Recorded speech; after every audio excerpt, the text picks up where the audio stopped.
And as we learn more about both of these recent mass shootings, many people are left struggling to make sense of these horrific acts of violence that took so many lives.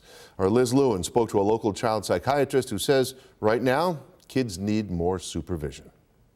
Breaking news in the city of Buffalo. There has been a mass shooting at the Tops Market on Jefferson Avenue. Breaking news coming out of the state of Texas tonight, where at least 15 people are dead now. When something insensible happens, it's normal to try to make sense of it. The recent mass shootings have left many people asking why. What would motivate a person to violently hurt someone else, especially at such a young age? This is a hard time to be a young person in this country, in this world.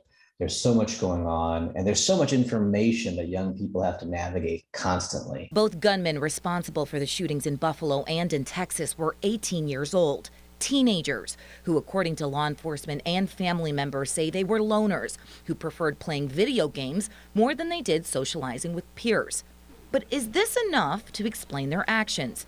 Dr. Saurav Sengupta is a local child psychiatrist who says it's important to consider two things. One, I think the connection between these kinds of issues and responses and directly connecting them to mental health issues, I think we have to be very, very cautious about that.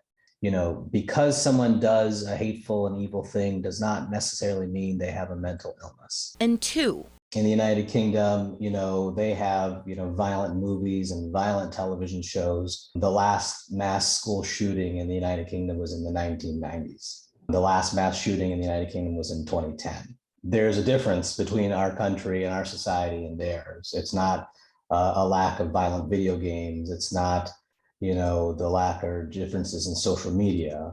It's firearms. Times have changed. Technology is also more advanced and social media is far more accessible, which is why Dr. Sengupta says, I think right now they also need more supervision in some ways, whether they want it or not.